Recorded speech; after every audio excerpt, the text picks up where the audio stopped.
माँ सरस्वती को पुनः नमन करती हूँ। बहुत मेरा मन तो नहीं है क्योंकि मैं संचालन भी कर रही हूँ और मुझे पता है कि इतने दिग्गज कवि आदरणीय दिनेश रघुवंशी जी और कीर्ति काले जी अभी जिनको पढ़ना शेष है और आप लोग भी बहुत देर से सुन रहे हैं पर बहुत अच्छा सुन रहे हैं, तो कुछ समझ भी नहीं आ रहा क्या सुनाऊँ। 4 पंक्तियाँ पढ़ती हूँ, कोशिश करती हूँ, सुनिएगा। मोहब्बत की सभी रस्में सदा हंसकर निभाई है, अंधेरों में जली हूँ दीप बन राहें दिखाई है। मेरी आँखों में बसते हैं यहाँ सुख दुख के हर मौसम, मेरी आँखों में बसते हैं यहाँ सुख दुख के हर मौसम। ऋतु है नाम मेरा मुझ में सब ऋतुएं समाई है, ऋतु है नाम मेरा मुझ में सब ऋतुएं समाई है। इतनी अच्छी अच्छी कवित्रियों को देखकर मेरा भी मन कुछ बन गया, वरना तो सारा दिन आपको पता है नाली कूड़ा झाड़ू ये खड़ंचे पूरा का पूरा भाव ही बदला रहता है। पता नहीं ईश्वर ने जो काम दे दिया है। मुझको न कोई मानना सम्मान चाहिए, मुझको न कोई। मेरे यहाँ महिला मोर्चा से संगीता मिश्रा जी, शारदा जी, स्नेह जी, इंदू जी, राखी जी, मैं बहुत देर से उनके नाम लेने के लिए विचलित थी। और भी मेरी सारी बहनें, कुसुम जी, सुमन जी, प्रतिमा जी, नीलम जी, सारी जितनी हैं माफ़ी चाहूँगी मैं। युवा मोर्चा से मेरे युवा मोर्चा अध्यक्ष सिद्धार्थ जैन, हिमांशु, अंकित, अभिषेक सभी है, जितेंद्र गोयल जी, विष्णु जी, रमन जी, दीपक सिसोदिया जी, खजान जी। मैं अब माफ़ी चाहती हूँ, माफ़ कीजिएगा, बहुत नाम है। तो सभी को, नैयर जी बैठे हैं, एक एक नाम मेरा लेने का मन है पर मैंने पहले ही कह दिया था कि कोई नाम छूट जाए तो फिर अफसोस होता है। मुझको न कोई मानना सम्मान चाहिए, इंसान से अलग और ना पहचान चाहिए। मेरी है तमन्ना कि मैं से काम कर सकूं, मेरी है तमन्ना कि मैं से काम कर सकूं, हर दिल में रह सकूं, यही वरदान चाहिए, हर दिल में रह सकूं, यही वरदान चाहिए। और 4 पंक्तियाँ, श्रृंखला तो बहुत लंबी है, चलिए श्रृंखला की मैं नहीं सुनाती हूँ, मेरे मिजाज की।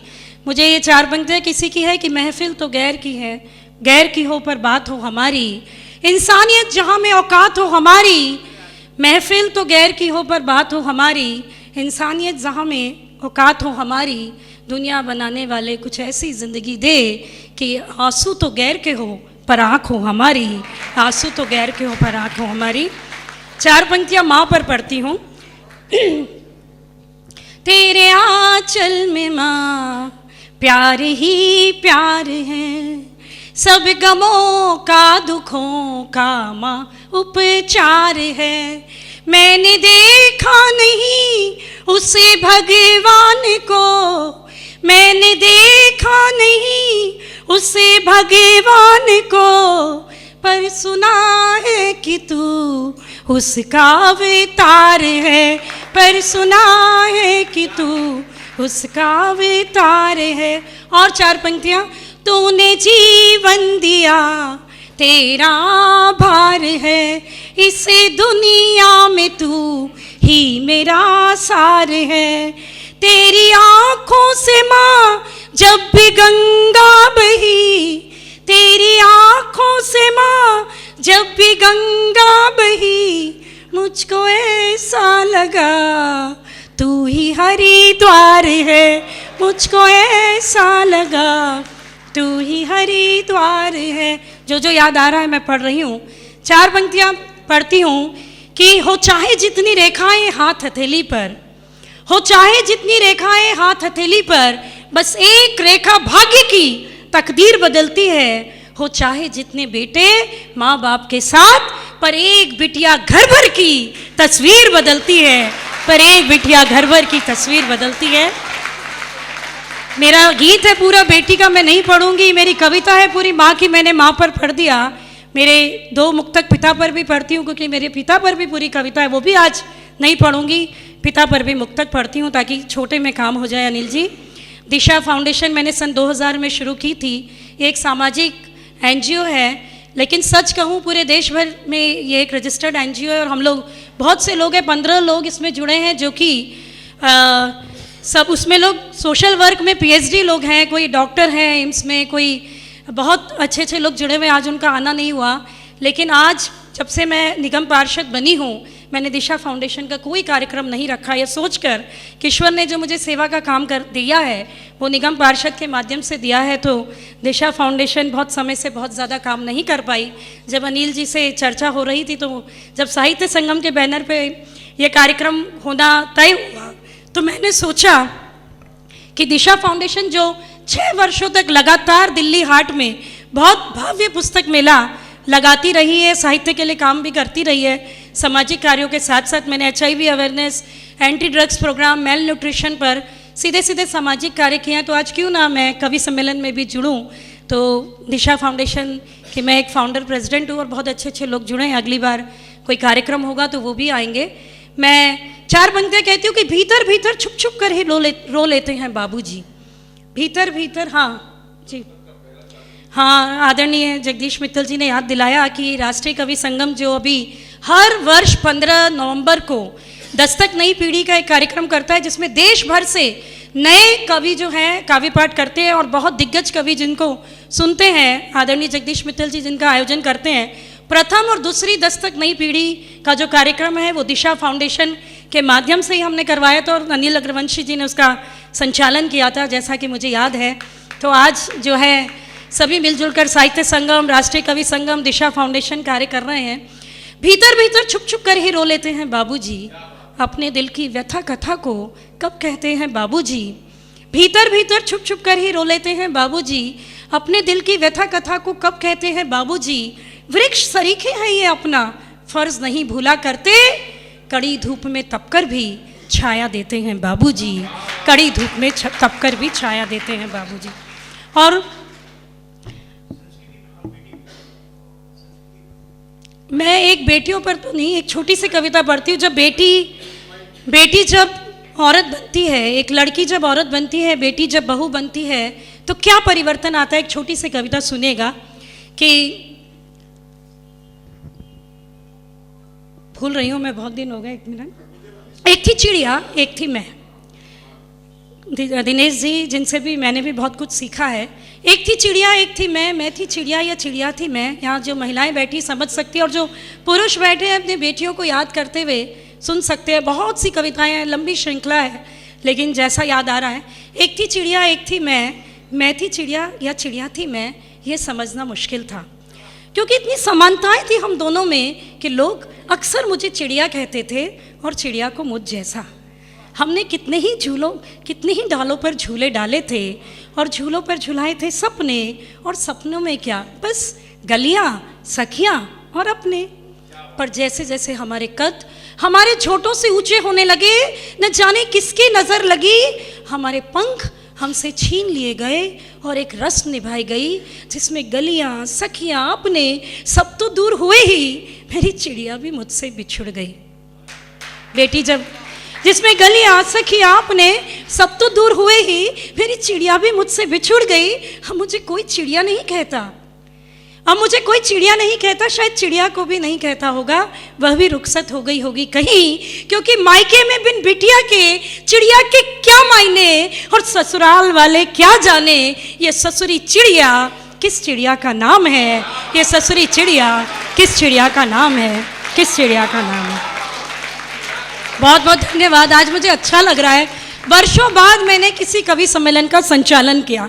अचानक में अनिल अग्रवंशी जी ने मुझे आदेशित किया कि ऋतु जी संचालन आप करना। मेरे हाथ पैर सही बताऊं तो एकदम ठंडे हो गए थे, पैर कांपने लगे, मुझे लगा कि कैसे करूंगी, लेकिन अच्छा है आपने कुछ याद दिला दिया। जब आदमी जुड़ता है तो कुछ स्वयं जैसा भी हुआ, संचालन भी किया और अपनों से जुड़ने का मौका मिला। एक कविता मैं पढ़ती हूँ, यहाँ महिलाएं बैठी और कवियत्री सम्मेलन है, और जब स्त्री की बात होती है, कवियत्रियों की बात होती है, तो औरतों के मन की बात ज़रूर होनी चाहिए। मेरे मन की ये ऐसी कविता है जिसको मैंने हिंदुस्तान से बाहर अमेरिका के 27 शहरों में ये कविता पढ़ी और मुझे बहुत प्रेम मिला।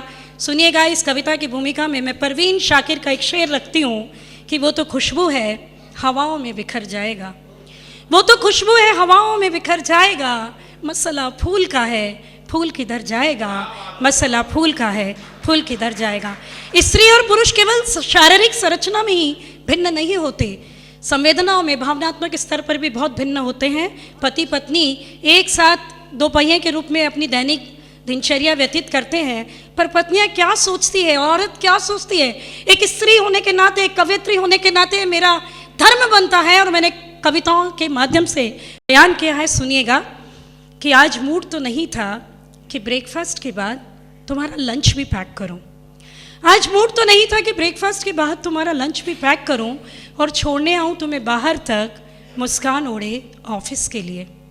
आज मूड तो नहीं था कि ब्रेकफास्ट के बाद तुम्हारा लंच भी पैक करूं और छोड़ने आऊं तुम्हें बाहर तक मुस्कान ओढ़े ऑफिस के लिए, क्योंकि मेरी फुर्ती में रात भर की करवटों का असर और आँखों में एक चुभन सी थी जो आईना नहीं बस तुम देख सकते थे पर तुम व्यस्त थे, जो आईना नहीं बस तुम देख सकते थे पर तुम व्यस्त थे। आज बिल्कुल नहीं था मूड बच्चों को बस स्टॉप छोड़कर आने का, उनके उलझे उत्सुक मनों को सुलझाने का, क्योंकि खुद अनसुलझे थे कुछ प्रश्न मेरे रक्त प्रवाह में, जिसे और कोई नहीं बस तुम सुलझा सकते थे पर तुम व्यस्त थे। आज बहुत गर्मी थी, आज बहुत गर्मी थी, ढुलक रहा था पसीना इस्त्री करते हुए, जल रही थी किचन में गैस सी, भाप बन रहे थे भाव, शांत भी न थे ताव, पर किस पर झुंझलाती किससे कहती, सो तुम तो खुद ही उबल रहे थे, बहुत व्यस्त थे। आज स्कूल भी गई थी मैं पेरेंट्स टीचर्स मीटिंग अटेंड करने, आज स्कूल भी गई थी मैं पेरेंट्स टीचर्स मीटिंग अटेंड करने, लौटते वक्त सारी शिकायतें सारा जिम्मा ढोलाई थी अपने घर के ज़रूरी सामान के साथ, देर तक दुखते रहे थे हाथ, चाहती थी तुम साथ चलते, तुमसे कहती, पर तुमसे क्या, तुम तो खुद ही व्यस्त थे। आज बहुत धड़का था मन शाम को। देखिए औरत का मन कैसा होता है, कहते हैं ना औरतें और पुरुष दो अलग अलग ग्रह से आए हैं। आज बहुत धड़का था मन शाम को, काश कि तुम होते, ले चलते मुझे लॉन्ग ड्राइव पर, कहते कि 2 लम्हों को सही भर देते मुझ में जिंदगी, इसीलिए फ़ोन भी किया था तुम्हें, पर बिन सुने ही तुमने कह दिया था कि तुम व्यस्त हो। जानते हो इस कविता के अंतिम और पराकाष्ठा प्राण पंक्तियाँ, जानते हो आज रात कुछ ज़्यादा ही काली है, नींद नहीं आ रही, चाहती हूँ ढेर सारी करूँ बातें सिर्फ मेरी और तुम्हारी, तुम्हारे आगोश में सब कुछ भूल पाऊँ, कतरा कतरा खुशबू से बिखर जाऊँ, रोशन कर दूँ इस रात को ताज़ा ताज़ा नई नई होकर, पर सो रहे हो तुम कैसे जगाऊँ, पर सो रहे हो तुम कैसे जगाऊँ, कोई नहीं मैं तो जी लूँगी तुम्हारे हिस्से का भी वक्त, जो जी रही हूँ पल पल खुद में एक पुरुष, पर काश तुम भी तो जीते थोड़ी सी औरत अपने भीतर, थोड़ी सी औरत अपने भीतर, थोड़ी सी औरत अपने भीतर। बहुत बहुत धन्यवाद, बहुत बहुत धन्यवाद, आप लोगों ने मन दिया, बहुत अच्छा लगा। तुम अधूरी बात, बहुत से लोग चले गए हैं, मैं बाकियों के लिए पहले से कह दूं क्योंकि बहुत 2 बड़े कवियों को हमें सुनना है कि तुम अधूरी दिनेश जी से उधार लेती हूँ, आधे मुक्तक तो मैं दिनेश जी के ही पढ़ रही हूँ क्योंकि दिनेश जी के हज़ारों हज़ारों मुक्तक है कि तुम अधूरी बात सुनकर चल दिए, जो कहा हमने अभी तक अन कहा उससे अधिक है, जो सुना तुमने अभी तक अन सुना उससे अधिक है।